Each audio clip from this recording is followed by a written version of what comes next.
É um prazer aqui estar entre os colegas. É um assunto que passei alguns bons anos da minha vida estudando, vi várias apresentações, e é um tema realmente apaixonante. Tá? Então, eu vou falar algumas coisas de fisiopatologia, de testosterona, e como fazer a reposição com clomifeno, né? Bom, a verdade é que a nossa população brasileira, nós estamos aqui, se vocês verem, no ano de 2020, nós temos exatamente 30 milhões de brasileiros com essa idade. Se nós colocarmos aqui em 2050, essa população vai dobrar, tá? Então, nós médicos cada vez mais vamos estar atuando com uma população mais idosa. Essa é a perspectiva, uma projeção aqui para 2030, 2060 e 2100. Então, cada vez mais nós vamos ver crescer nessa população de nós, na nossa população brasileira. Bom, com certeza, a fisiologia, poucas pessoas poderão ter esse músculo se não tiverem uso de alguma substância para fazer com que ocorra o desenvolvimento muscular tão importante. Se nós olharmos esse cidadão, algumas das pessoas poderão até reconhecê-lo, né? Mas numa fase um pouco mais adulta, esse cidadão se tornou o Harrison Ford, só que a vida passa, né? E é inexorável o nosso envelhecimento. Isso foi uma ida ao Rio de Janeiro, uma última vez que ele esteve aqui no Brasil. Então, e a testosterona está envolvida nesse processo do envelhecimento. Então, a testosterona é um hormônio esteroide com múltiplas funções, ela tem um impacto regulatório no metabolismo de carboidratos, proteínas e lipídios. Tá? É crucial para modelar a estrutura e função muscular e vai regular o tecido adiposo no nosso organismo. Tá? Basicamente, nós temos aí 3 mecanismos de ação da testosterona. A testosterona pode entrar direto para atuar em órgãos que ela tem uma ação específica, como as estruturas musculares. Existem órgãos que vai precisar de uma conversão pela 5-alfa-redutase para se transformar em dihidrotestosterona, que é 3 vezes mais potente na sua ação local do que a própria testosterona. E, como nós vamos ver, parte da testosterona pode ocorrer um desvio por conta de uma enzima chamada aromatase para formar o estradiol. E o hipogonadismo masculino é uma síndrome associada ao envelhecimento caracterizada por um déficit de diminuição da produção de testosterona e sua ação sistêmica no nosso organismo. Portanto, a baixa da testosterona na circulação periférica pode produzir sintomas que estarão relacionados ao bem-estar físico e mental. E nós chamamos de hipogonadismo, né, quando ocorre qualquer uma das duas funções, das duas alterações funcionais, tanto na produção do esperma como na produção da própria testosterona, ou as duas coisas acontecendo ao mesmo tempo.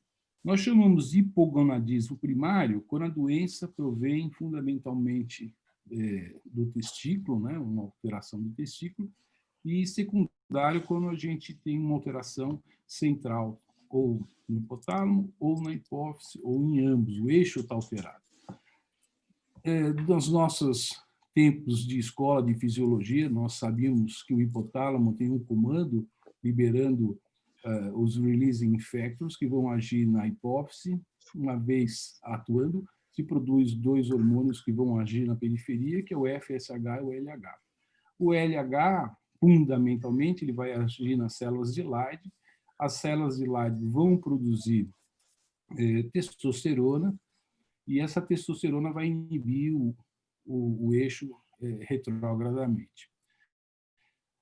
Mas a produção de testosterona é extremamente importante também para a formação dos espermatozoides.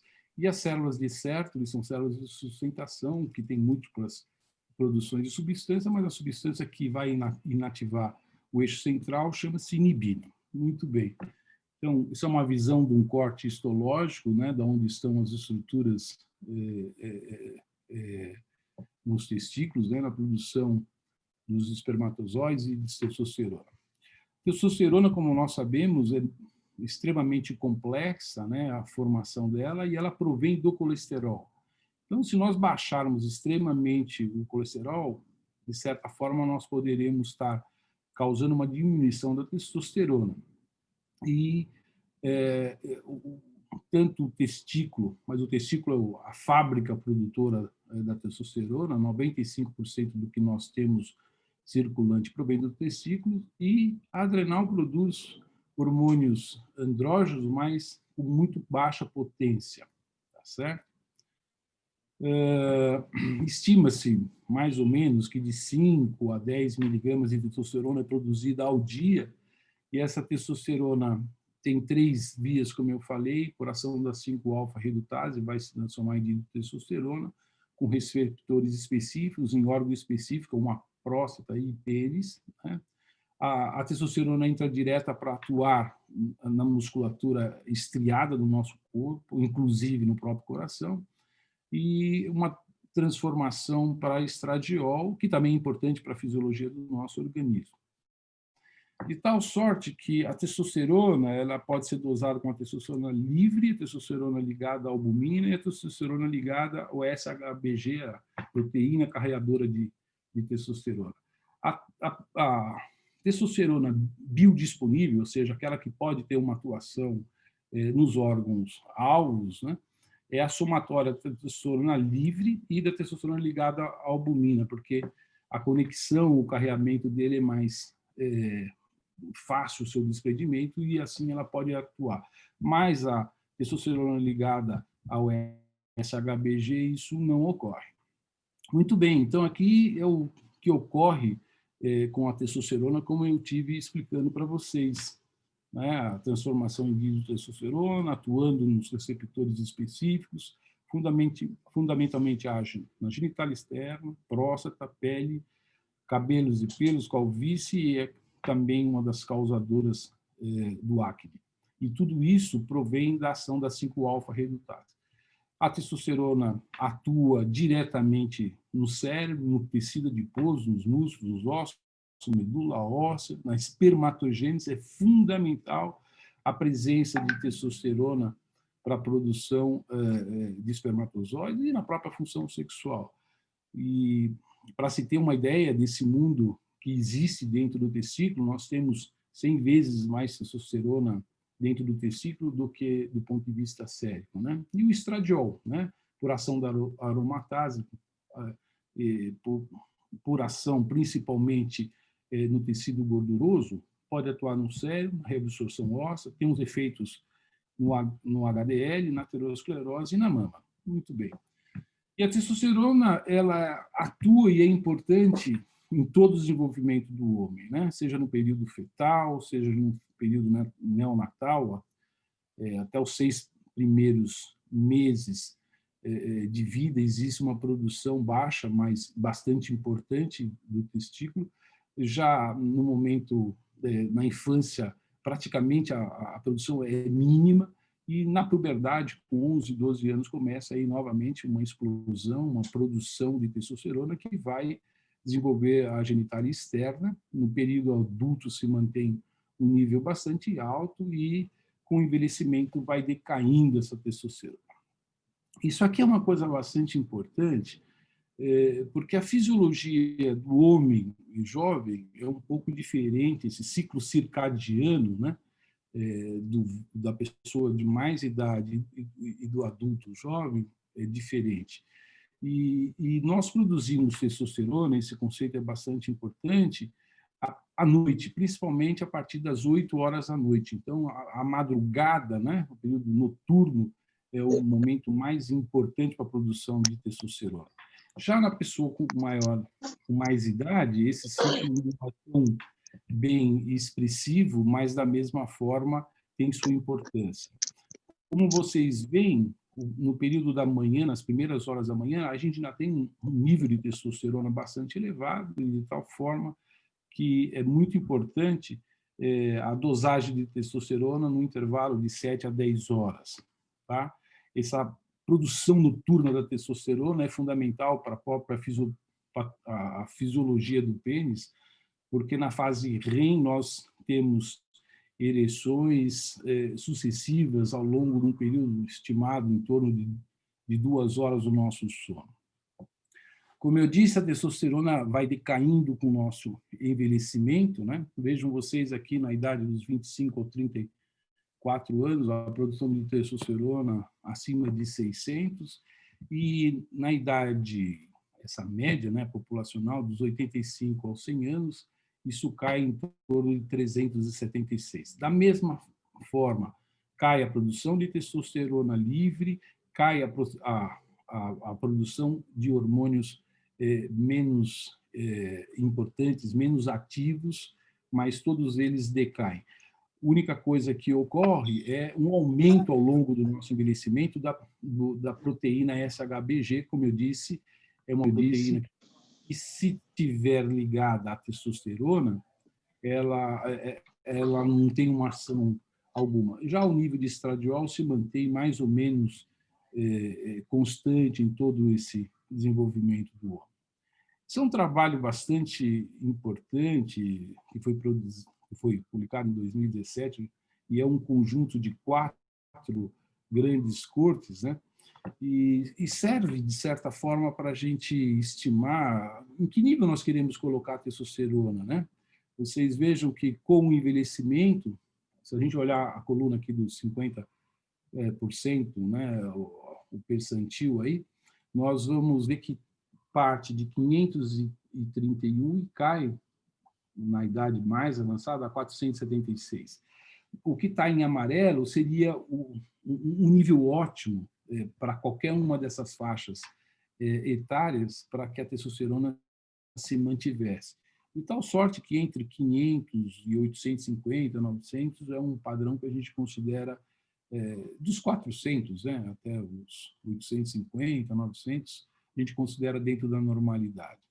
Aquilo que eu disse a vocês, né, todos os derivados de testosteronas decaem, testosterona livre, DHEA, e o único que sobe é a proteína carregadora de testosterona.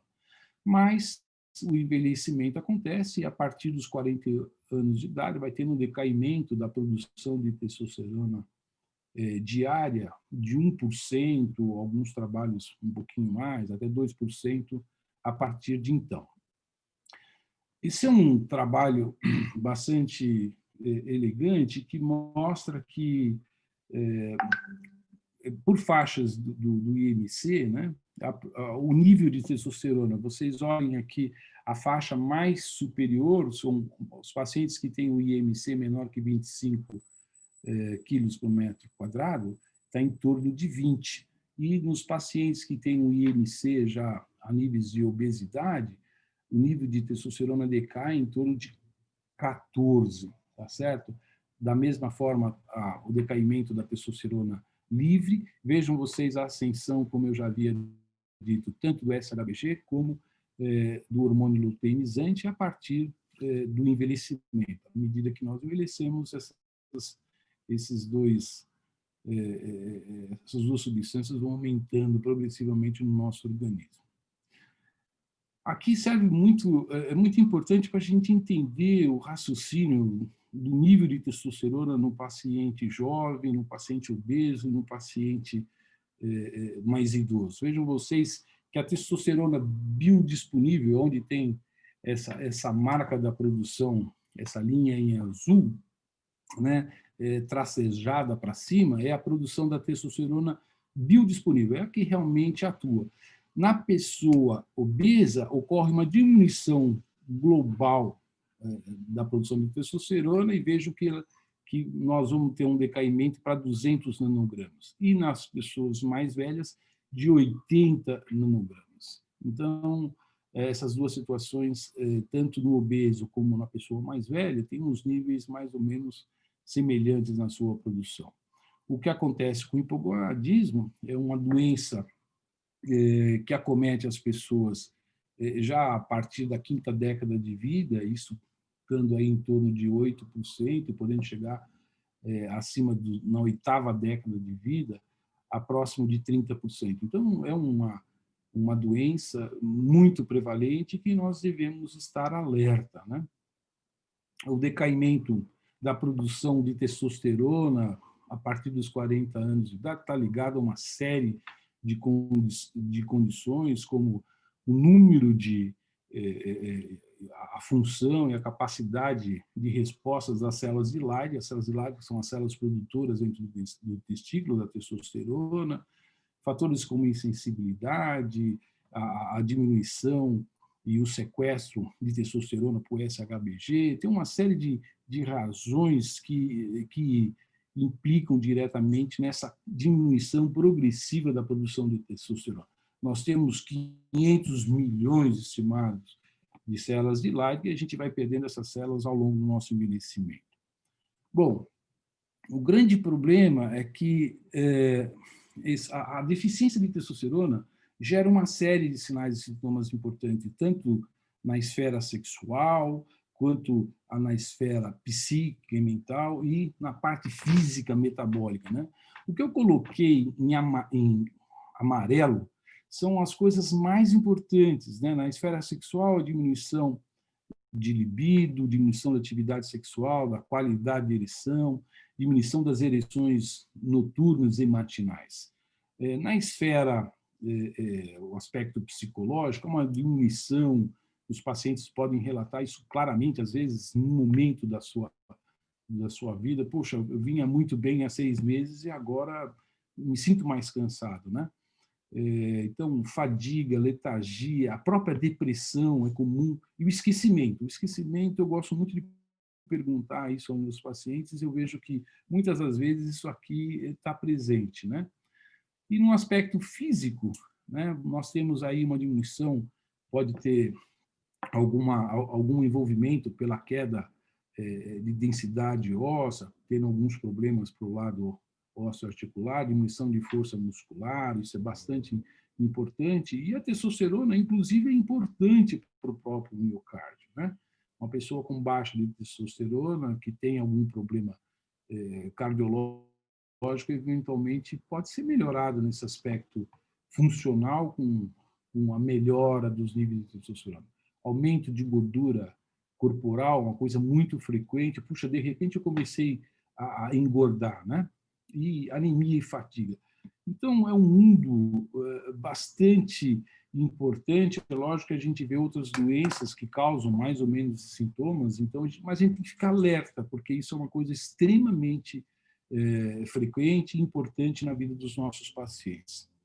Bom, existem várias sociedades que estudam a deficiência androgênica. Eu, pessoalmente, sigo aqui esses valores de 3 nanogramas ou 300 nanogramas por decilitro, é o que eu mais gosto, me sinto mais à vontade. Quando eles mudam isso, às vezes acaba atrapalhando um pouquinho, mas isso depende muito do país, o acesso que tem ao setor de análises clínicas, etc. Mas esse número é importante. Abaixo de 300 de testosterona total de 6,5, como a Sociedade de Endocrinologia usa para testosterona livre, é a definição do ponto de vista bioquímico. Mas não esquecer que isso é um número, existem pessoas que poderão se sentir mal, já tendo sintomas bastante importantes, por exemplo, uma queda de 350, 320, isso é um pouco variável.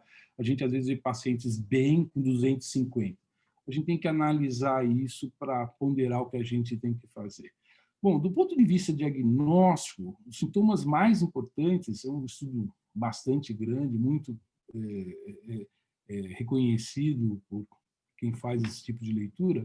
Os sintomas mais importantes que esse estudo observou, do lado sexual, é a diminuição das ereções matinais, o paciente refere muito isso, a libido, né, a queda da libido e a disfunção erétil. O paciente que fala essas 3 coisas para a gente arguindo para eles isso sendo positivo, a probabilidade de que o resultado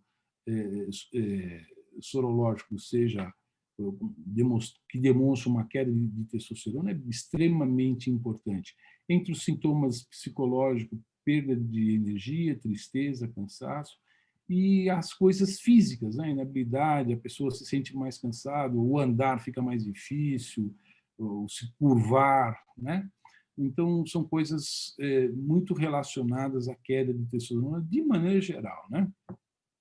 Quanto às doenças que causam o hipogonadismo primário, mais uma vez eu coloco em amarelo as coisas mais importantes que a gente vê com mais frequência. Então, pacientes portadores de criptorquidia, uma doença de genética dos testículos, os pacientes portadores de varicocele, não esquecer que a varicocele ela tem um impacto negativo na produção de espermatozoides, mas também tem um impacto extremamente positivo na produção de testosterona, já que ela afeta as células de Leydig. As infecções de maneira geral, testicular, a cachumba, né, bastante conhecida por todos nós, e as doenças sistêmicas.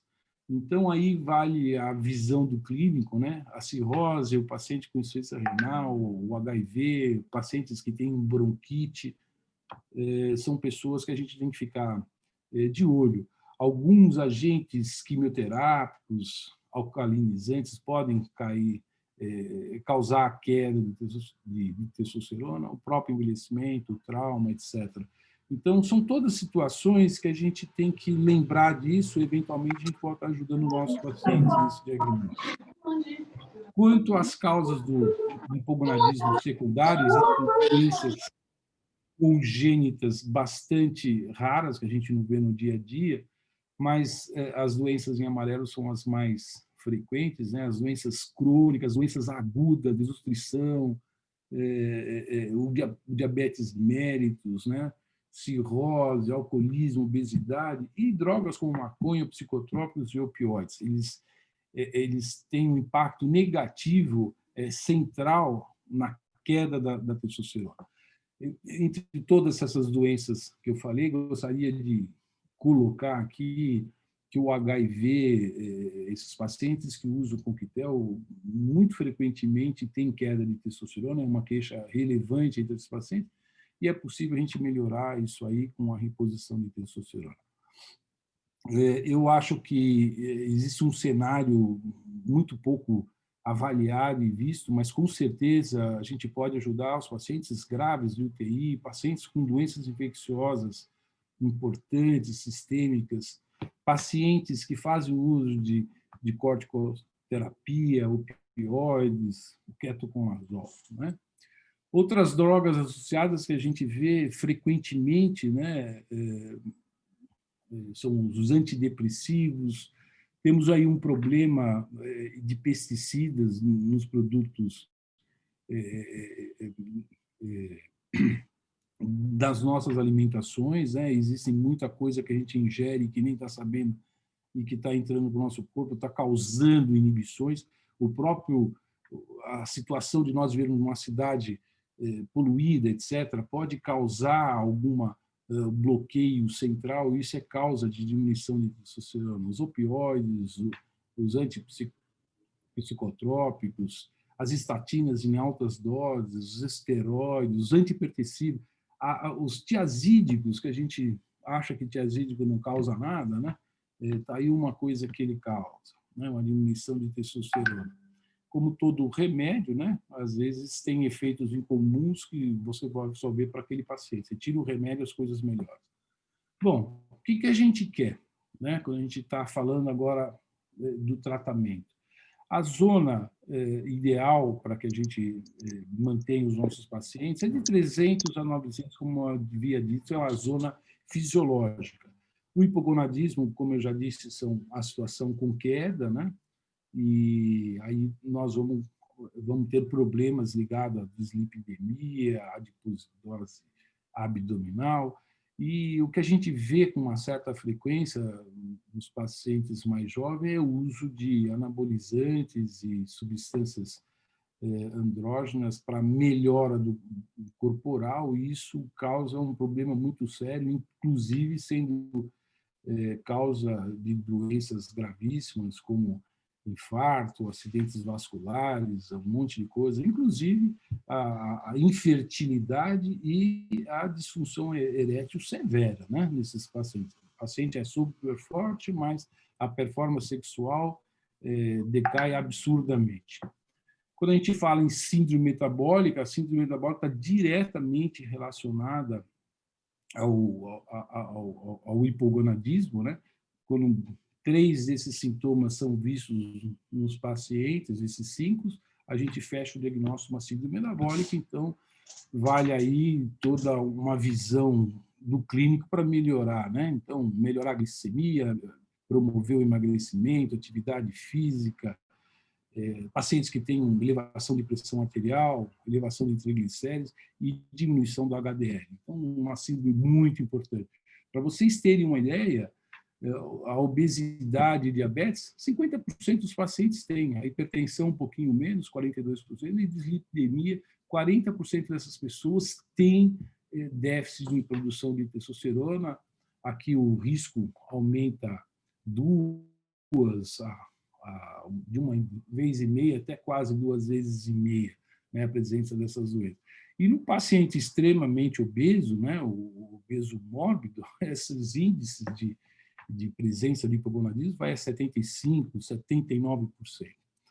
Mais uma vez, aqui o problema da queda da testosterona ligada à mortalidade. As coisas começaram a ser vistas na população, observando que os pacientes que tinham queda de testosterona tinham uma queda, uma mortalidade por todas as causas, independente das suas causas, maiores, e inclusive as mortalidades relacionadas ao sistema cardiocirculatório. Vocês vejam que à medida que cai a testosterona do paciente, tá certo? Com os níveis menores do que 300, o risco é mais que o dobro. E a mortalidade nesse grupo cardiovascular é 3 vezes maior. E quanto mais os pacientes apresentarem aqueles sintomas que eu falei de ordens sexuais, cada vez mais, quanto mais eles tiverem, maior o risco vai aumentando. De certa forma, mostrando que a artéria peniana ela é muito menor, muito mais delicada e ela é muito mais obstrutiva do que uma própria coronária. Mostrando dessa forma que a disfunção erétil pode ser um sinalizador de que algo cardiocirculatório sistêmico esteja ocorrendo de forma muito importante. Esses são os primeiros trabalhos que mostravam a mortalidade em homens com mais de 45 anos de idade. Vejam os pacientes da curva acima, azul, os pacientes que tinham testosterona dentro da normalidade, tanto testosterona total quanto livre, a melhor sobrevida. Quando eles tinham uma delas alteradas, tinham uma sobrevida ao longo de 8 anos intermediária, e aqueles pacientes que eram hipogonádicos importantes, a menos de 50, 250 nanogramas, a gente considera isso bastante importante, a sobrevida decai muitíssimo. Mais um trabalho, esse é um trabalho interessante porque ele estudou realmente pessoas com idade extremamente avançada, né? Homens que na média de idade tinham 80 anos de idade, né? 38% desses pacientes tinham diabetes e 22% tinham alguma doença cardíaca. Vejam vocês que essa curva, na verdade, não é uma na sobrevida aqui, ela vai de 80% até 100%. A curva de sigma são os pacientes que foram tratados do hipogonadismo e os pacientes que não foram tratados, que serviram como controle. Você vê que a mortalidade foi o dobro nos pacientes não tratados, que não fizeram uma reposição para nível adequado de testosterona.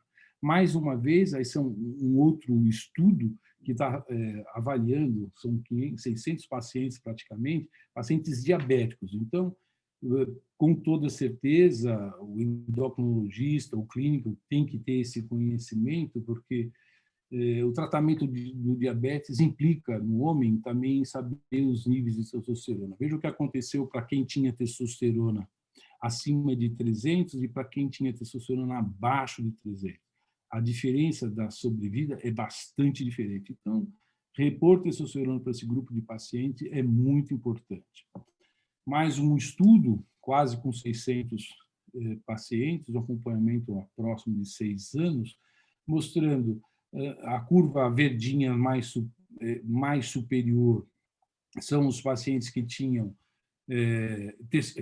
testosterona baixa, mas que foram tratados. A curva intermediária está meio apagadinho, são que tinham testosterona normal, e a curva inferior são os pacientes que tinham baixa de testosterona.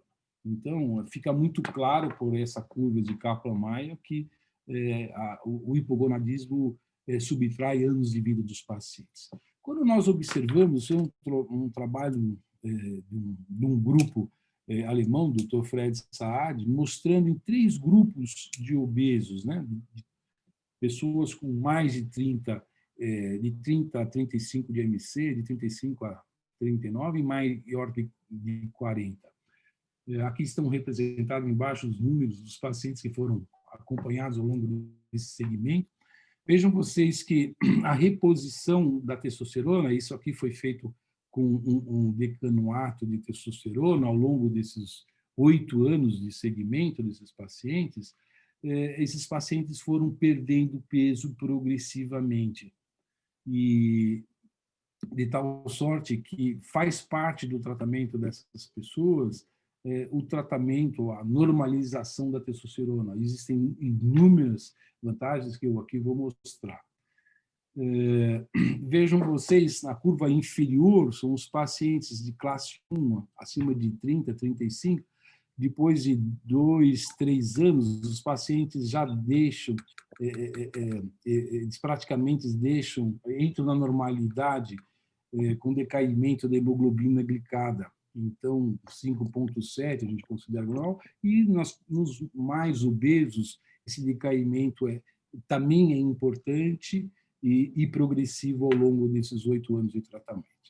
Esse é um trabalho do grupo da Harvard, Dr. Trash, que mostra, aqui vale a pena a gente se fixar no vermelhinho e no verde. Veja o que acontece com esses pacientes tratados também com o Nebido, né, na verdade, trimestral, o quanto que decai a glicemia, né, o tempo todo muito menor do que os pacientes não tratados. De tal sorte que essa é uma constante para a glicemia, para o colesterol, o decaimento do colesterol é muitíssimo importante. O HDL desses pacientes tratados vão melhorando muito mais do que os não tratados. Da mesma forma acontece com os triglicéridos desses pacientes, quer dizer, a perda de peso por si só já melhora a condição e a própria produção de testosterona. Um outro trabalho também do referido grupo, Dr. Farid Saad, mostra os parâmetros e em quanto tempo, isso é um artigo bastante interessante, é uma avaliação de múltiplos trabalhos, e ele catalogou, quando referido a melhora, no tempo da ocorrência máxima da reversão do problema, seja de ordem sexual, como os parâmetros musculares. Vejam que, quando a gente fala em problemas de ordem sexuais, a melhora é em semanas, né? E quando a gente fala na condição física, força muscular, etc., o negócio é em meses, tá? Então, do centro para a periferia, se vocês acompanharem, por exemplo, o número de ereções por semana, aos 30 meses ocorre o máximo da melhora dessa condição clínica. A função erétil ela vai ter um máximo de melhora em torno de 50 semanas. Eventualmente, isso pode ser interessante para a gente ter na cabeça, para estar discutindo. As coisas não acontecem tão rapidamente, mas essas melhoras de ordem sexual elas são relativamente precoces. Por outro lado, aumento de força muscular, perda de peso, melhora de capacidade física é muito mais demorado. Mas tudo isso comprovado de que isso ajuda na reparação sistêmica desses pacientes. Todos nós sabemos que foi motivo de capa da Time de que a testosterona causava problemas de ordem cardiovasculares, que não deveria ser prescrito, e, na verdade, foi um trabalho que tinha uma metodologia errada, e tudo isso foi corrigido, mas atrapalhou, de certa forma, o desenvolvimento, o conhecimento nesse período. Aqui é uma análise de grupos de pacientes que foram tratados, que nunca receberam tratamento, e aqueles que foram tratados. Vejo que, seja no infarto, na revascularização, um acidente vascular cerebral, na angina, em todas as situações cardiocirculatórias, há um decaimento, uma melhora, né, do risco, né, de 0,72, 0,64 até 0,52, angina estável, de tal sorte que ficou muito claro nesse estudo de que a reposição vale a pena, sim, para a melhoria do sistema cardiocirculatório, e aquilo que se falava anteriormente estava completamente errado. Bom, agora eu vou começar a falar um pouco a respeito de clomifeno, né? Na verdade, eu uso clomifeno 25 miligramas por dia, dou à noite, como nós dissemos lá no começo, a produção de testosterona é noturna, então eu falo para o paciente fazer uso a partir das 8 horas da noite, né? E esse é um trabalho do Dr. Carlos Arro, do Rio Grande do Sul, uma pessoa que estuda, um urologista que estuda muito esse assunto. Vejo aqui em 2012 mostrando uma ascensão da produção de testosterona de 310 para quase 670 e melhora no colesterol. Lógico que esse trabalho não tem um segmento extremamente longo, mas a gente sabe que melhora o HDL, o triglicérido, mas tudo isso requer tempo para a gente ter esses dados positivos. Esse é um trabalho que se estudou o uso da reposição com clomifeno por mais tempo, né, 3 anos. Você veja que a testosteronemia estava em torno de 227, a basal, de cara passa para 612 e se mantém. Quer dizer, se a pessoa mantiver o tratamento, isso vai se mantendo e causando as melhorias clínicas desejadas que nós estamos almejando. A subida do colesterol é extremamente importante. É óbvio que quanto menor for o LH dos pacientes, e quando nós damos o clomifeno, a gente está querendo, na verdade, a gente age a nível do hipotálamo, ele libera os fatores liberadores, e, no caso, o LH, ele sobe absurdamente, por isso as respostas positivas para a produção de testosterona. Da mesma sorte, ocorre um aumento do estradiol. Os pacientes obesos, eu costumo dosar o estradiol já de cara. Se eventualmente ele subir, tem como a gente tratar isso aí. De tal sorte que esses pacientes vão melhorando. Vejo o IMC em 3 anos caindo de 32 para 28, né? É uma coisa bastante importante. E nesse estudo ele chegou a uma conclusão que o volume de testículo é bastante importante. Testículos maiores que 1,4 tem melhor resposta, assim como o nível de LH. O nível de LH menor que 6, uma vez usado, a resposta é mais efetiva. Eu gostaria de falar também que não só o volume é importante, mas a consistência do testículo. Então, é importante palpar o testículo. Para o paciente que tem um testículo mais amolecido, geralmente é um paciente que tem um déficit no testículo mais importante. Mas um outro trabalho do Dr. Darros, mostrando aqui o pré-tratamento, a testosterona partindo de 310 e indo para 669, e o que mostrou, e a gente vê isso na prática clínica, que aos pacientes adultos mais jovens, eles têm uma elevação muito mais importante do que os pacientes aqui acima dos 71 anos de idade, mas mostrando que, de maneira geral, todos eles têm uma positividade na melhoria da sua testosterona. Esse talvez seja o trabalho maior da literatura, um trabalho que foi publicado em novembro de 2019, mostrando aqui para aqueles que fizeram uso por menos de 3 anos, teve um grupo que usou o clomifeno por mais de 3 anos. São um grupo de algumas universidades americanas, acho que quem liderou isso foi a Universidade da Virgínia, se não me engano, mas vejam vocês, testosterona 217, pulando para 579, no segundo grupo de 218, pulando para 542. Então, a ação de testosterona, do clomifeno na produção, na melhoria da testosterona é claro e evidente, não tem a menor dúvida. Nesse trabalho, ele coloca, toda vez que a gente aumenta a testosterona, vai ter um aumento do estradiol, e se isso ocorrer, for a níveis de 40, 50 ou mais, vale a pena a gente associar o estradiol, né?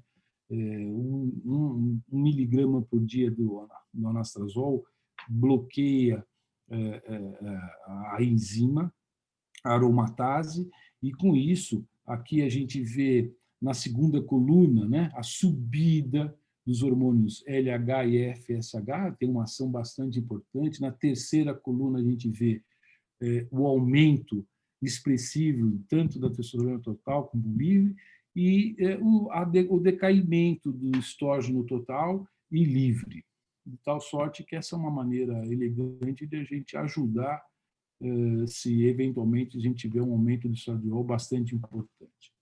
Bom, quais são as contraindicações? Né? Para todo paciente a gente pode dar clomifeno. Né? Os pacientes que têm uma suspeita de que possam estar com níveis alterados do PSA, né? Os mais jovens, acima de 2,5, os mais acima dos 55 anos de idade, acima de 4, a gente tem que ficar de olho nesses pacientes, apesar de o aumento da testosterona por si só não aumenta de maneira significativa, no máximo um nanograma que isso ocorre, ou um pouco menos, né? Agora, os pacientes com eventos tromboembólicos aí já não se deve dar, os pacientes com ICC não controlados, pacientes que têm, porque a testosterona aumenta a produção de glóbulos, né? Então, a partir dos 50 de hematócrito já não é uma coisa boa. Os pacientes com neoplasia mamária e com câncer localmente avançado ou avançado não devem receber testosterona. E quando a gente chega à conclusão ou exame físico de qualquer uma dessas situações, a gente não deve prescrever de forma nenhuma. Existe uma situação que se fala muito, né, que os pacientes que têm o LH extremamente elevado, não se deve, porque isso significaria aí uma falência, uma insuficiência testicular, e que, portanto, o tratamento com clomifeno não é adequado. Eu, particularmente, gostaria de colocar uma situação. Eu tenho pelo menos 3 pacientes. O primeiro paciente eu me assustei, que realmente tinha um LH de 17, super abaixo, e mesmo assim eu acabei para ver o que ia acontecer. Foi surpreendente, o paciente subiu com LH para 28, se eu não me engano, e a testosterona dele ficou acima de 600. Então, e isso era um paciente só com 87 anos de idade. Foi incrível o que aconteceu. Bom, e quando a gente vai dar o clomifeno, qual o paciente que vai responder? Aquele paciente que tem uma testosterona baixa, mas não tão baixa, acima de 250, esse paciente tem grande chance de boa resposta. Os pacientes com os testículos maiores de 14 ml, com testículos firmes, nível de LH abaixo de 6, a presença e tempo de varicocele. A gente sabe que varicocele acaba lesando os testículos, diminuindo os testículos, deixando amolecidos bilateralmente, né? Então, esses pacientes, a gente tem que tomar muito cuidado, porque, eventualmente, a lesão foi causada pela varicocele. Não esquecer que 15 a 20% dos homens saudáveis que estão aí na rua apresentam varicocele, né? Os pacientes obesos, a gente deve sempre orientar uma dieta com 1.800 calorias e o exercício, além da melhoria, a normalização da testosterona.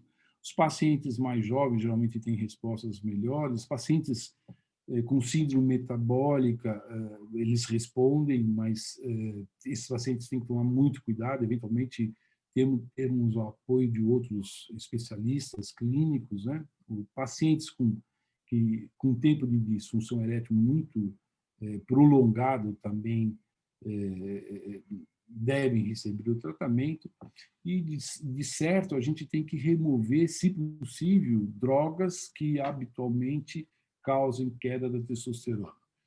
Bom, quanto aos efeitos colaterais do clomifeno, eu confesso a vocês que pouquíssimas vezes eu vi, acho que eu tenho 2 pacientes que não aceitaram o uso do medicamento por terem náusea.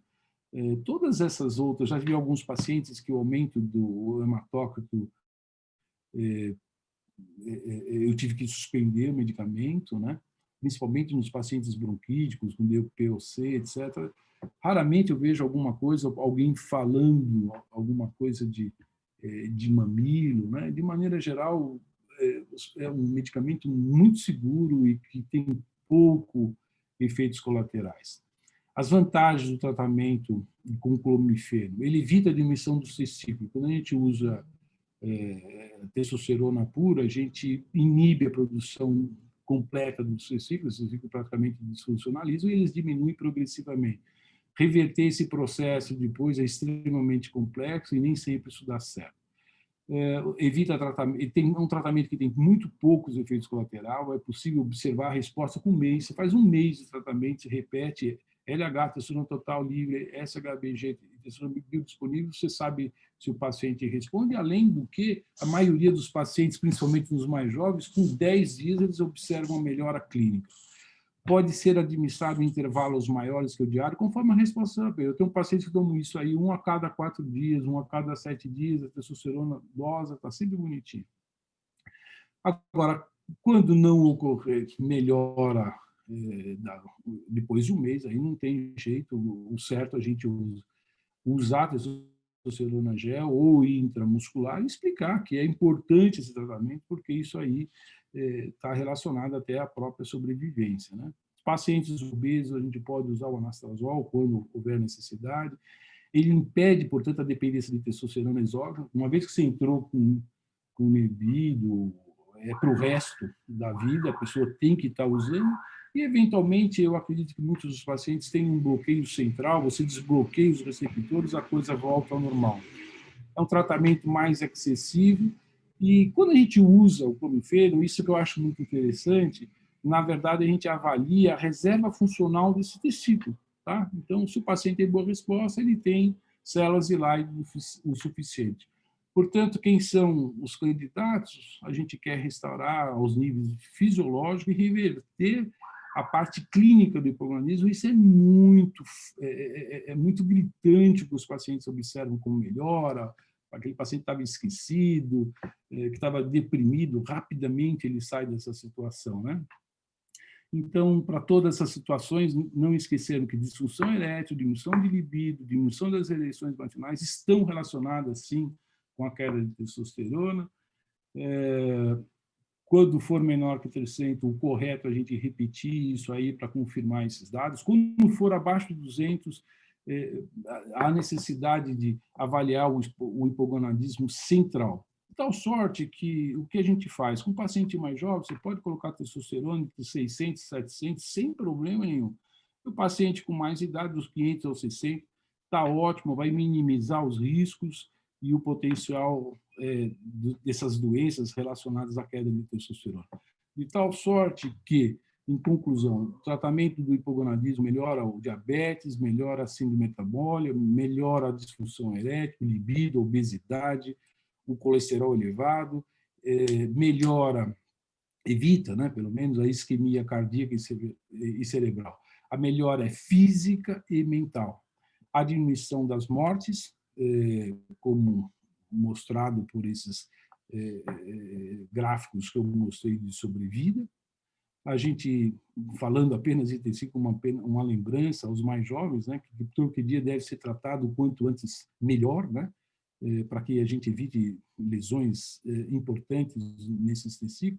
E a varicocele, nós temos que passar a examinar os adolescentes. É muito frequente a gente fazer o diagnóstico de varicocele e, na minha opinião, tanto o adolescente como o adulto devem ser operados, sim, para preservar esses tecidos, principalmente naqueles pacientes que têm testosterona abaixo de 300, a melhora desses pacientes é muitíssimo importante. Quem tem testosterona acima, geralmente aumenta 100 nanogramas. Bom, eu acho que era isso que eu tinha para falar. Não sei se eu falei demais. Nossa, falei demais, desculpa. Você falou o ideal, perfeito, ficou ótimo para todo mundo Desculpa. entender. Eu vou fazer o seguinte agora, gente. O João está com a câmera ligada, está com o microfone ligado. O João vai fazer umas ponderações sobre o que o Francisco falou e vamos continuar. Vamos lá, João, sua vez. Francisco, parabéns pela sua revisão, foi muito boa. Em 50 minutos você conseguiu fazer uma revisão quase completa, né? Eu mesmo não conseguiria, em 50 minutos, fazer esse tipo de revisão concisa que você fez. Muito boa, parabéns. Eu acho que a gente precisa focar na realidade, né? Nós temos um colega aí de São Paulo, que é o Homero Ribeiro, se eu não me engano, que já me declarou assim, ele faz parte do grupo testosterona, ele já me declarou assim, eu não uso testosterona, eu não faço reposição com testosterona, eu só faço reposição com clomifeno, não faço mais nada com testosterona, só uso clomifeno. Quer dizer, é um resultado, um comportamento extremo, né, para o lado do clomifeno, tá certo? E você deixou bem claro aí na sua revisão que há sujeitos elegíveis e sujeitos que não são elegíveis para usar o clomifeno, né? Aliás, eu gostei muito de uma afirmação aqui, acho que no seu antepenúltimo slide, que você diz assim, você usou durante um mês, não funcionou? Considere a reposição com testosterona. Por quê? A gente tem que considerar qual é a causa, qual é a origem do hipogonadismo desse paciente, né? Por exemplo, deixa eu fazer uma perguntinha para você. O clomifeno está indicado no panhipopituitarismo?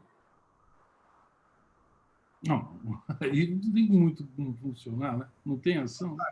Não tem como, né? A glândula não está funcionando. A glândula não está funcionando. O que o clomifeno faz é estimular a liberação de LH, é o que a gente está acreditando, né?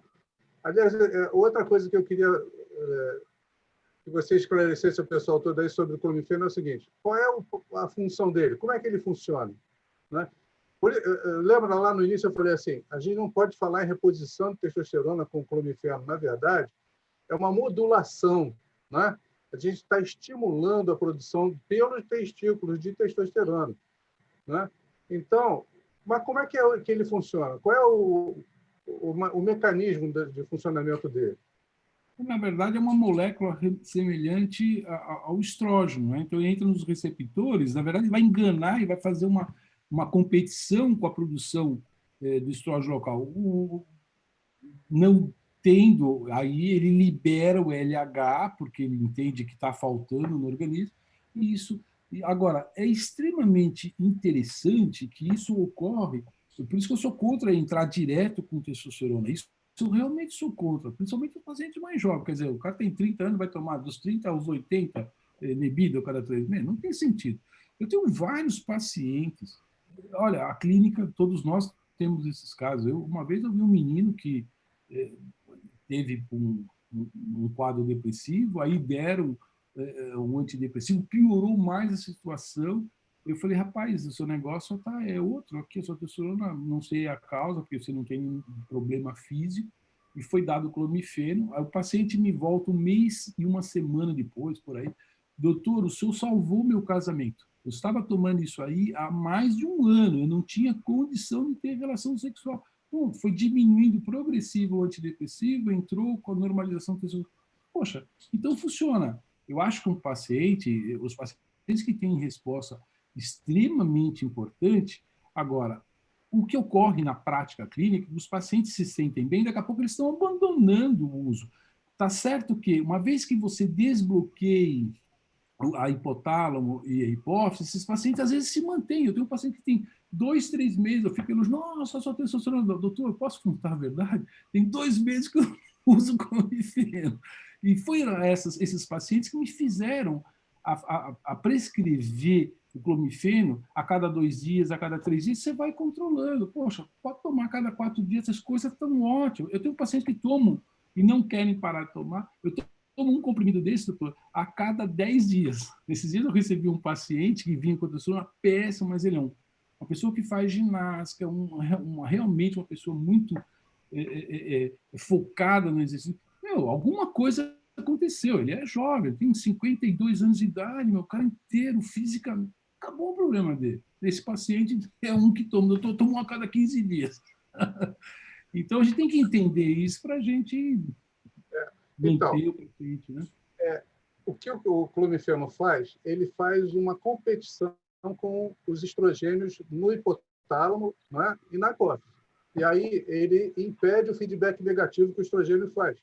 Consequentemente, libera a produção de, principalmente, LH, que é o que nos interessa, né, que vai estimular a produção de testosterona lá embaixo. Mas tem um outro detalhe.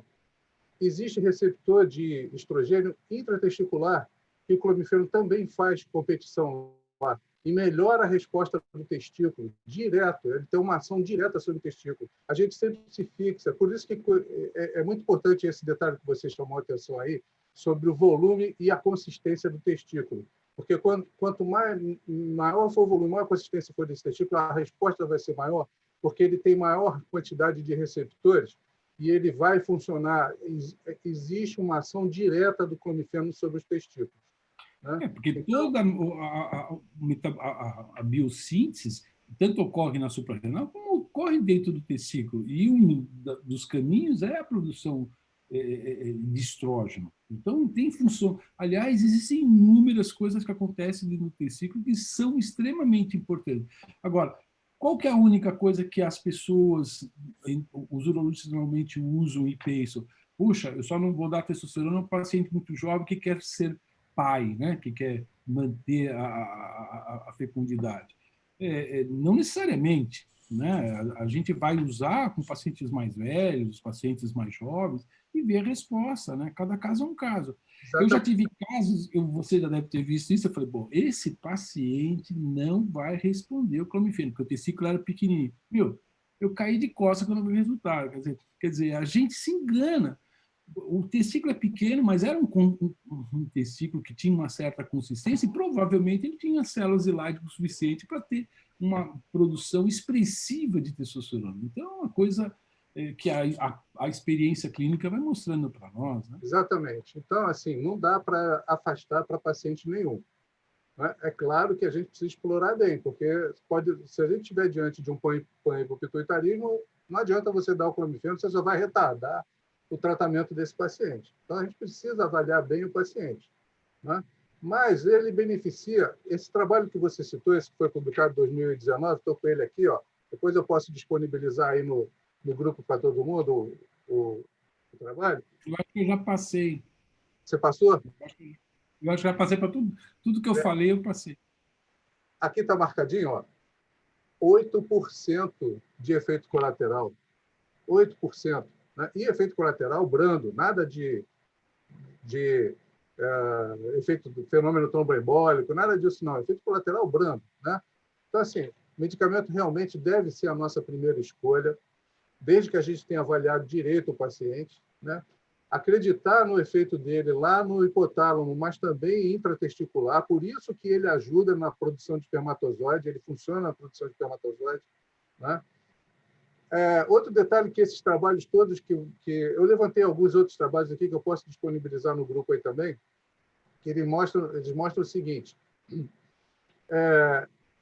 7 dias após, você já tem uma melhora expressiva na produção de testosterona, principalmente nos jovens. Né? Principalmente nos jovens que estão lá com a célula de Leydig em cima, querendo LH para produzir a sua testosterona. Né? Agora... João, oi, quem está perguntando? Não, só complementando, que é uma coisa que eu acho importante. No testículo tem 100 vezes mais testosterona interna, intratesticular, do que a sérica. Então, dentro do testículo, tem que ter uma testosterona, porque senão não produz espermatozoide. Exatamente. E é aí que ele entra, naqueles receptores intratesticulares. É ali que ele funciona direitinho. Né? Então, assim, parabéns aí pela sua exposição, foi perfeita. Né? Muito boa. Eu aproveitei bastante, acho que... Tá bom. Coincidiu com tudo que eu penso aqui acerca do clomifeno. eu acho que a gente precisa estudar bem mais esse clomifeno, né? Esse trabalho aqui é muito bom, mas ele é um trabalho retrospectivo. Dificilmente vai ter um trabalho prospectivo, porque o clomifeno está aí há mais de 60 anos e ele acaba que ele é barato e não chama atenção para o laboratório fazer o trabalho prospectivo, né? Que é caro, acaba sendo caro. Mas os retrospectivos que a gente tem, e alguns prospectivos com pequenas séries, são bem elucidativos dos efeitos e dos resultados do uso do clomifeno, né? Como você falou aí, você bem chamou a atenção, é uma droga segura, a gente precisa ficar com receio dela, né? Lembrar do anastrozol. No obeso, ele funciona melhor, você mostrou muito bem aí naquele gráfico, nos obesos, principalmente aqueles que têm maior índice de massa corporal, funciona melhor por causa das aromatases, não é? Porque a aromatase transforma a testosterona em estradiol, que vai lá em cima e faz o feedback negativo, o clomifeno está lá para impedir o feedback negativo. E o paciente emagrece, né? É claro que tem que fazer a dietazinha dele lá também. Então é isso. As minhas colocações sobre o clomifeno são essas aí. A gente deve conversar mais com o Homero lá e dizer, Homero, olha só, não é bem assim, não. Né? Tem uns casos que você tem que entrar com testosterona. Né? E pronto. Gente, deixa eu falar então. Nós temos ainda alguns poucos minutos. Eu vou fazer o seguinte, eu vou abrir para perguntas e vamos fazer da seguinte forma. Quem quiser fazer pergunta, deixa a câmera ligada. Quem não quiser perguntar, desliga a câmera, porque eu vou correndo para aqueles que estão de câmera ligada para fazer pergunta. Combinado? Entendido? Então, vamos lá. Quem está na minha ordem aqui? Valdir. Valdir, faz a sua pergunta, por favor. Boa noite a todos. Parabéns, Francisco, pela apresentação. Uma apresentação muito dinâmica, acrescentou muito nos nossos conhecimentos. A minha pergunta quando a gente vai um paciente no nosso consultório, sempre a gente faz a dosagem de hormônio. Às vezes ele não tem queixa de disfunção. E às vezes a testosterona dele vem com 230, sem clínica de disfunção erétil. Você trata esse paciente com clomifeno? Sim, sim, sem dúvida nenhuma. Sem dúvida, porque assim, na verdade, você jogando testosterona, você vai favorecer as ereções noturnas, precisa ter a testosterona para você ter a dinâmica da fisiologia peniana. Então, faz parte você usar o Cialis baixa dose, contínuo, junto. Habitualmente, eu não faço as duas coisas ao mesmo tempo. Eu explico, olha, vou melhorar isso aqui, eu melhoro rapidamente. Em 10 dias, você vai perceber que você vai ter uma mudança no seu ânimo. Com um mês, eu estou dosando. Então, eu sei onde que eu estou. E aí, você entra com o Cialis. Aí, você vai exacerbar a sua melhora da função erétil. É muito frequente, às vezes, a gente ter isso. Às vezes o paciente chega usando o Cialis, doutor, o Cialis não funciona. Não é que não funciona. Você está com a testosterona baixa, tá vendo? Nós vamos corrigir isso aqui, corrige um mês, agora estou bem. Então, a gente vê isso na prática diária, né? Tem que Mas esse paciente sem clínica, sem disfunção sexual, não, eu uso. Se o paciente está baixo, eu não quero saber disso. Eu acredito, como eu falei, existem pacientes que têm 250 de testosterona e esses pacientes estão muito bem. Não é o habitual, mas eu discuto, olha, sua testosterona está baixa, não é legal você ficar, isso aqui prejudica o seu organismo. Eu vou fazer um teste para a gente ver. Você não está fazendo mal nenhum para o seu paciente. Qual o mal que você faz dar o clomifeno? Zero. Não tem efeito colateral. O cara vai tomar um comprimido por dia à noite. Um mês depois, ele tem 230. Você dosa para 550, ele, doutor, estou bem melhor, hein? O senhor é mágico, hein? Então, não tem por que a gente não dar. Agora, eu não uso clomifeno diário ad eterno. Então, eu doso. A resposta foi sensacional? Putz, então provavelmente eu desbloqueei. Aí eu vou testando. Você vai tomar a cada 2 dias ou cada 3 dias, conforme a resposta, né? Peço 1 mês, 2 meses, depois ele volta. Puta, tá ótimo. Rapaz, mantém aí 1 a cada 4 dias. É o suficiente, é o suficiente. Eu tenho uns pacientes que têm uns 24, 26 anos de idade, ele tem uma doença testicular bilateral, volume pequeno. Esse paciente, doutor, eu lembro do senhor toda vez que eu quero tomar esse remédio. Ele toma um a cada 5 dias. Doutora, não consigo. Não sei se é psicológico. No sexto dia eu tenho que tomar, porque senão eu vou ficar mal. Então, é um hormônio muito impactante. Pô, se ele age nas proteínas, nos lipídios, nos carboidratos, ele tem uma função sistêmica importante. Ele entra direto no cérebro. O esquecimento é inacreditável. Não digo que todos os pacientes com esquecimento melhor, mas a maioria, nossa, eu estou muito melhor. Eu tenho pessoas que são leitores ávidos, por exemplo, juízes, doutor, começa a ler aqui, quando chega embaixo, já não lembro o que eu li lá em cima. Imagina a vida de um cidadão dele. Você dá o remédio, nossa, sou outra pessoa. Você acha que esse paciente vai deixar de usar o remédio? Um remédio inócuo que não causa problema nenhum? Você muda a vida da pessoa. Então, é muito importante. Deixa eu falar uma coisinha, acrescentar uma coisinha aqui, Francisco. Valdir, que você está se referindo a queixas sexuais, né? Muitas vezes esses pacientes não têm queixas sexuais, mas tem outro tipo de queixa, que é o que o Francisco está dizendo aí. Entendeu? O sujeito está com a memória fraca, está com indisposição para o trabalho, acorda com dificuldade para ir trabalhar, né? Não consegue se concentrar para fazer uma boa leitura. A gente tem sempre que chamar atenção. Eu sempre pergunto essas coisas para o paciente. Ele vem se queixar de disfunção da diminuição da libido. Mas eu pergunto as outras coisas. Como é que anda a sua memória? Como é que anda o seu humor? Né? Como é que anda a sua atenção para o que você lê? E aí ele vai me dizer, não, realmente a memória tem falhado, não consigo prestar muito, focar no que eu estou lendo e tal. E aí, quando você dá o clomifeno, melhora um pouquinho a testosterona dele, o sujeito se sente outro. Né? Algumas vezes vem dizer que a gente salvou o casamento, porque ele passou a lembrar do aniversário do casamento. Ô, Zé Marco, eu estou vendo que você quer fazer uma pergunta, mas antes eu quero fazer uma pergunta para você. Você que é cardiologista, a reposição hormonal está sendo cada vez mais aceita pelos cardiologistas como um fator de cardioproteção ou ainda não? Henrique, né? Isso. Henrique, essa observação essa questão que você está fazendo é exatamente o que o Francisco chegou a me falar da primeira vez, e eu comentei para ele que assim a minha formação, eu tenho 27 anos de formado, demonstrava, desculpe, eu não estou vendo a imagem. Vocês estão vendo? Está aparecendo bem. Ah, perfeito.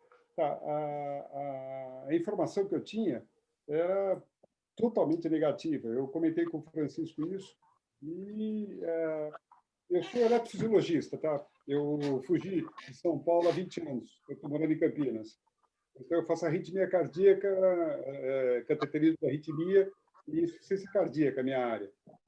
Poxa, depois que o Francisco comentou comigo, isso já faz aproximadamente um ano e meio, me chamou a atenção porque a taxa de obesidade que a gente tem, a associação deletérica para obesidade, diabetes e hipertensão, faz assim 40%, 50% do que você tem. É assustador. E quando você olha e vê dentro de toda a sociedade de cardiologia, uma noção, um conhecimento, tá, de reposição hormonal muito negativa com relação a tromboembolismo, com relação a câncer, a uma série de coisas, é assustador. Após a informação que o Francisco me fez, e essa explanação que ele me fez foi assim, especial, como sempre, nas consultas que ele faz, eu até me comentei com ele, falei assim, eu vou começar a pegar e avaliar meus pacientes. Eu brinquei com o pessoal do grupo, né? Graças a Deus, a gente tem eu faço parte de 4 eletrofisiologistas em Campinas, a gente detém realmente a maior parte do atendimento da cidade, da região, tudo.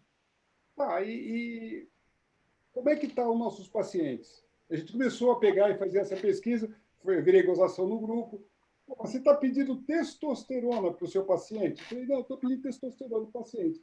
Eu usei duas informações. A solicitação de testosterona, a memória, tá? E a capacidade física. Porque o Francisco até brincou comigo. Eu tinha voltado de uma montanha e eu brinquei com ele. Eu falei, pô, Chico, caramba, eu preguei na montanha, eu estava preparado fisicamente, tudo, e eu não entendi isso. E ele realmente montou o diagnóstico, ele esclareceu o que tinha acontecido. É assustador o que eu consegui observar, e assim, o que o meu grupo, que assim não era muito crente nisso, eram todos descrentes como eu, o que está acontecendo? A taxa de hipogonadismo, desculpa, talvez eu estou usando esse termo inadequado, mas assim, a taxa de pacientes com testosterona baixo e insuficiência cardíaca e obesidade, olha, na minha experiência, é bem maior do que vocês estão falando, viu? Ela está perfazendo algo em torno de 75%, 80%. Eu estou falando de pacientes com classe funcional. A gente fala assim, classe funcional, classificação de insuficiência cardíaca. Na classe funcional 3, na classe funcional 4, são pacientes extremamente sintomáticos, dependentes de tratamento, devices, uma série de coisas. A qualidade de vida dos indivíduos é assustadora. Em alguns, eu fiz o que o meu mestre orientador, Francisco Fonseca, falou. O clomifeno, professor Francisco, me perdoe, eu prescrevi clomifeno para alguns pacientes, tá? Alguns bastantes que estão fazendo uma série de tratamentos com bloqueador DPP4 para diminuir colesterol, na verdade, acertar a resistência periférica à insulina, tá? Então, Victoza da Vida e Companhia Limitada. E quando você acrescenta a reposição do clomifeno, a mudança é palpável, nítida, clara. Mas isso, me perdoe, está sendo off-label, eu estou fazendo só uma colocação.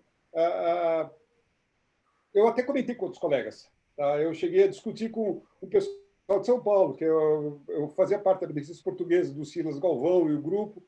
E a gente tem muito contato com o pessoal do INCOR, pessoas, nosso grandíssimo professor Souza, que não está mais presente, mas o Maurício Canavaca, que é um chefe da eletrofisiologia.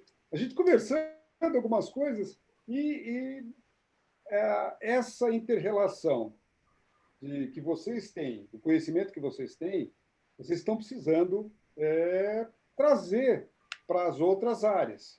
Porque todos nós, eu estou agora me colocando assim, a gente tem uma opinião, teve uma formação, teve um dado que é muito antigo e não foi renovado. Então, é algo que está impactando muito mal para a nossa prática clínica. Tá? E, Francisco, parabéns.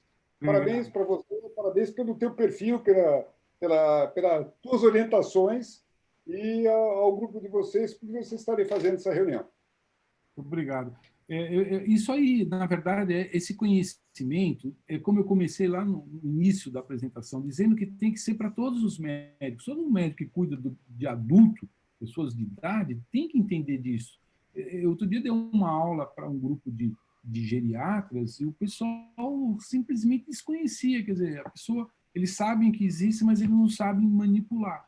E te digo mais, existem trabalhos importantes que melhora a função pulmonar. Quando eu falei aquilo da UTI, vocês que estão mais ligados em UTI, o paciente que passou 15 dias entubado, ele perde a estrutura muscular. Se você der a testosterona, aí no caso, lógico que não é clomifeno, você tem que dar testosterona, um Nebido para a pessoa, o paciente sai mais fácil do respirador, porque ele precisa da caixa torácica, a musculatura, para tirar o tubo. Né? Então, existem muitas situações. Olha, existem atuações de testosterona na reposição para doença de Crohn, ou seja, estou falando do aparelho digestivo, e doença inflamatória crônica do cólon. Então, é muito importante a gente entender isso, porque em inúmeras situações clínicas, a reposição é muito importante. Uma vez eu cheguei no hospital do HCOR e tinha um amigo meu internado com chikungunya. Eu nunca vi uma doença tão maligna como o chikungunya. Um cardiologista, amigo meu, não mexia a perna da dor. E ele, exausto, fatigado, quase não abria o olho. Aí a menina fazendo fisioterapia. Aí entrou a médica. Eu falei, olha, filha, deixa eu te falar um negócio para você. Não adianta fazer essa fisioterapia sem testosterona, viu? Está perdendo tempo. Aí eu conversei com ela fez o inibido. 2 dias depois o paciente acordou. Ó, agora voltou a ser quem ele era. Está resmungando, pedindo isso, pedindo aquilo. Então, essas coisas são verdadeiras. Então, os Aleluia. estão vendo isso aí. A gente tem que passar essas informações para os clínicos, para que todo mundo ande no mesmo barco e divida esse conhecimento, porque isso, é claro, é muito importante. Fantástico, né? Ótimo. Gustavo, estou vendo que você está na linha aí para fazer uma pergunta. Liga o microfone, é um prazer enorme receber você aqui no nosso grupo. Faça a sua pergunta, por favor. Então, primeiro, boa noite a todos. Parabéns, Henrique. Essa série de aulas estão sendo realmente muito boas. Queria também cumprimentar o Dr. João, o Dr. Francisco. Tá tudo muito legal. Então, o que acontece? Realmente, essa questão do clomifeno, ninguém fala, né? Eu trabalho com andrologia, com infertilidade, já faz aí mais ou menos uns 12 anos. E eu comecei a fazer isso aí para gente mais jovem, para homens inférteis. Saiu um trabalho, acho que lá em meados de 2011, 2012, falando que a testosterona ideal na produção espermática é entre 500 e 700, né? E aí eu comecei a fazer isso com meus pacientes e a gente vê que realmente o clomifeno ele melhora o nível de testosterona, né? E aí eu comecei a pensar, se a gente faz isso para paciente jovem, por que a gente não pode fazer para paciente mais idoso, né? Então, e foi aí que eu comecei a fazer meio que por conta, assim, sabe? E porque nunca ninguém me ensinou, assim, em faculdade, em residência, mesmo em fellow, que a gente poderia fazer isso e seria uma boa opção para fazer para idoso, né? Então, acho que é uma coisa que realmente a gente tem que divulgar, né? E vai muito bem. A única coisa que eu não sei por que alguns pacientes que usam clomifeno melhoram bem dos sintomas do hipogonadismo e alguns não melhoram. Alguns, apesar de elevarem o LH, né? Então, assim, na minha experiência, o que eu uso? Eu uso o clomifeno para aqueles pacientes que têm LH abaixo de 9. Então, abaixo de 9 tem uma boa resposta, acima de 9, 10, eu acredito que a resposta ela não é tão boa e eu acabo não usando. Mas eu não sei ainda porque alguns pacientes que apesar de terem um aumento da testosterona, aí na minha prática é em torno de 15% a 20%, apesar do clomifeno subir a testosterona, eles não melhoram a parte da sintomatologia. E aí esses pacientes aí eu acabo fazendo uma testosterona exógena, né, lógico, quando são idosos e quando já não tem mais plano de prole, e aí sim eles acabam melhorando essa questão dos sintomas, né? Então essa é a minha primeira dúvida, né? E a minha segunda dúvida é o seguinte: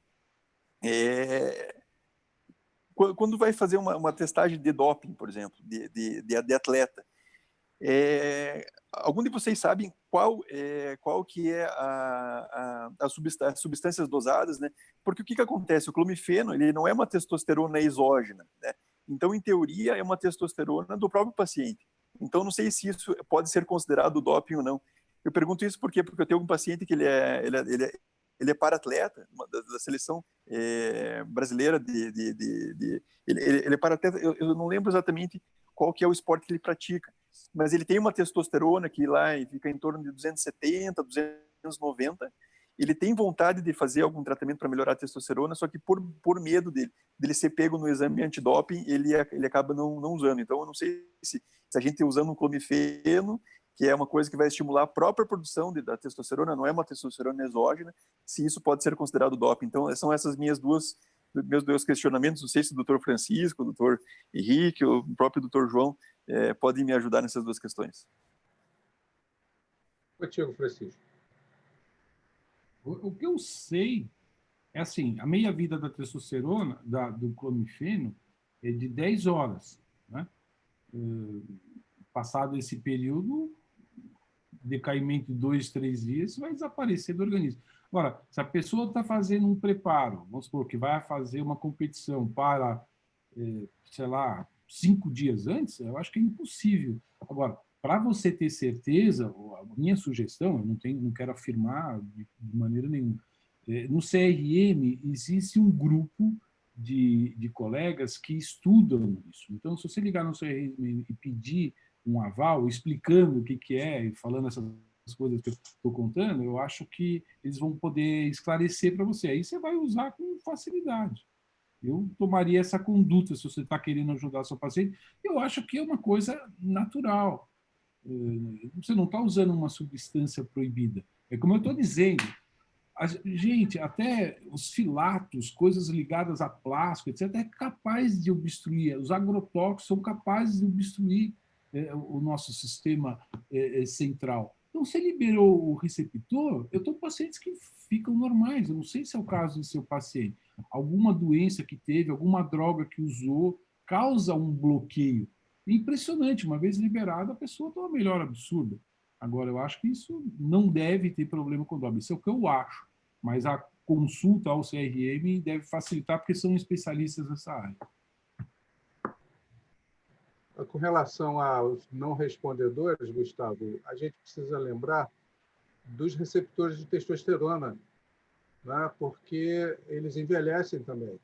E, às vezes, uma subida apenas razoável de testosterona não é suficiente para fazer o efeito que a gente pretende na reposição, né? na modulação. E aí você vai ter que acrescentar testosterona exógena para ver se, com uma carga maior de testosterona, esse sujeito responde, né? Os receptores de testosterona, eles envelhecem bastante, né? Os receptores do hipotálamo também envelhecem e vão ficando menos sensíveis. Inclusive, vão ficando menos sensíveis à testosterona. Aí, você lembrar desse detalhe aí. E aí, o piano pode não ser o mais indicado para esse tipo de paciente. Na verdade, a reposição com testosterona é mais indicada. Agora, com relação ao doping, talvez o nosso amigo cardiologista tenha alguma informação para nos dar. Eu desconheço se isso aí pode ser considerado doping ou não. Vou até pesquisar para ver, né? Aí a gente, mais tarde, consegue uma resposta para você. Ótimo, obrigado. Não, eu desconheço. Cardiologista também não conhece, se pode ser doping ou não, mas precisa prestar atenção, a preocupação é cabível, porque até Lasix é considerado doping, né? Mas parece que a furosemida é considerada doping porque eles tentam usar a furosemida para esconder o uso da testosterona, né? Então, por isso que eles usam, eles consideram doping. Né? Se achar Lasix, o cara já é desclassificado. Muito bom. Obrigado. Tem mesmo que ficar atento a essa coisa aí. Eu vou procurar saber.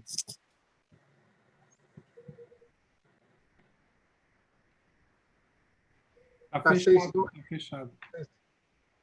Está fechado o microfone, Henrique. Perdão. João, qual é o corte de hematócrito que você contraindica a reposição hormonal? 50, 54, qual é? Quando sobe para 50, já acende o sinal amarelo, né? 54 é o corte de interrupção.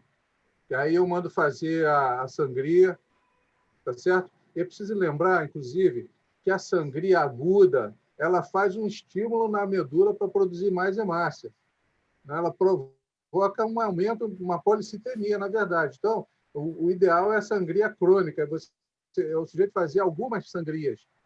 Eu tenho um paciente, um marinheiro, que eu faço a reposição com nebido, e esse sujeito, de vez em quando, tem que fazer a sangria. Ele faz 3, 4 sangrias por ano, por causa exatamente dessa... O hematócrito dele encosta lá no 54, fácil, né? E se faz uma sangria, tira 500 ml, sobe de novo o hematócrito, porque a sangria já é um estímulo para que haja produção de hemácia. Mas quando bate... Quando encosta no 50, eu já fico com alerta para... Mas um outro negócio interessante é que a polissemia ela é causada por nível suprafisiológico, né? E o clomifeno ele faz bem menos nível suprafisiológico, ele faz bem menos polissemia do que o nebido e muito menos polissemia do que durateston e deposteron, que é o que mais faz. Isso, com certeza. Tanto o clomifeno quanto o gel de testosterona, esse que aplica no ombro, eles causam menos polissemia, muito menos polissemia. Por quê? Porque eles mimetizam o ritmo circadiano, o ciclo circadiano. O clomifeno é dado à noite para que o sujeito tenha pico de testosterona de manhã, que é exatamente o que faz o ciclo circadiano, né? E a testosterona em gel, ela é passada de manhã cedo, bem cedo, porque 2 horas após ela está totalmente absorvida, na maior absorção. Então, eu mando passar às 6 horas da manhã. Você acorda, toma um banho, passa às 6 horas da manhã, às 8 horas da manhã você vai estar no pico da testosterona. Inclusive, no controle, na dosagem de controle, eu digo para ele, você aplica às 6 horas da manhã e vai tirar o sangue no outro braço, né? Porque eu já tive um que tirou sangue no braço que aplicou. Aí veio 1.500 de testosterona. Eu falei, não, está errado. Então, eles imitam, né? Eles mimetizam o ciclo circadiano da testosterona, por isso que não causa tanto polissemia. Então, tá ótimo. Francisco, quer acrescentar alguma coisa, Francisco? Não, para mim foi um prazer. Eu fico super contente de discutir esse assunto. É um assunto que cada um que começar a ler vai se empolgar, porque volta e meia estão surgindo mais coisas, os conhecimentos estão avançando. Eu acho que isso é por essas razões que a gente pode melhorar a situação clínica dos nossos pacientes. Eu acho que foi fantástico aqui a reunião. Agradeço muito a atenção de todos. É tarde, né? Quase 10h30. Os heróis aí do conhecimento. É que o assunto é bom, chama a atenção, né? Atrai. Gente, eu só tenho a agradecer a presença de vocês todos, o carinho, a dedicação, o volume enorme de informações extremamente úteis que a gente conseguiu aprender aqui hoje, de todos os lados. E dá boa noite para vocês, bom descanso, uma ótima sexta-feira, bom final de semana e feriado. Um abraço e até a próxima. Boa noite. Obrigado. Boa noite, excelente reunião, muito legal. Tchau, gente. Boa noite. Boa noite.